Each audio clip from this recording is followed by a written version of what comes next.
And then we got Gary Peters, because we cannot allow anyone to take away health care right in the middle of a pandemic.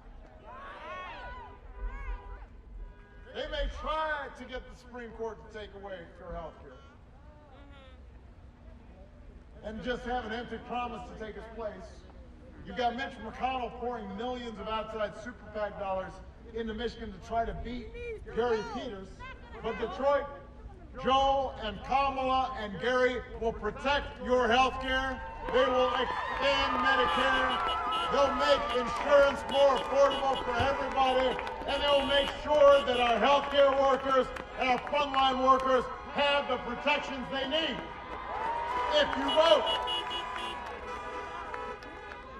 Now here's one other thing that's important. You know, Joe and Kamala, when they're in the White House, you won't have to just think about them every day.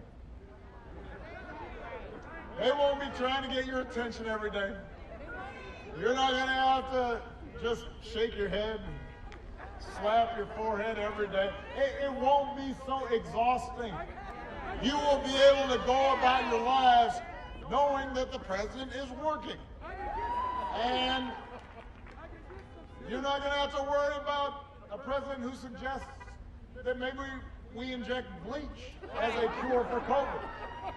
You won't have a president who's retweeting conspiracy theories that Navy SEALs didn't actually kill bin Laden.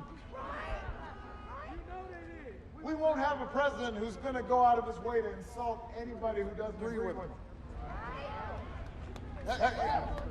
You won't have a president who just makes stuff up every day, multiple times a day. Probably doing it right now as we speak. It is not normal behavior. We would not tolerate it from a high school principal. We wouldn't tolerate it from a coach. We wouldn't tolerate it from a coworker. Can you imagine if you were working with somebody and they just lied every day? At a certain point, you'd be like, you know what, we would fire him. Why would we accept this from the President of the United States? Because there are consequences to this. There are consequences to his actions.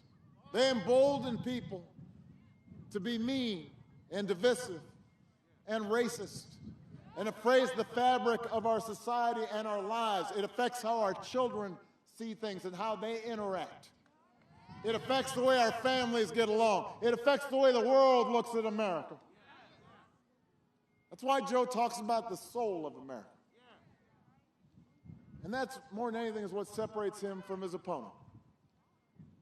He cares about every American, not just some. And he cares about the values that make this country exceptional. I know Joe Biden. He does not have a mean-spirited bone in his body. He cares about everybody's story. He wants to hear everybody's voice.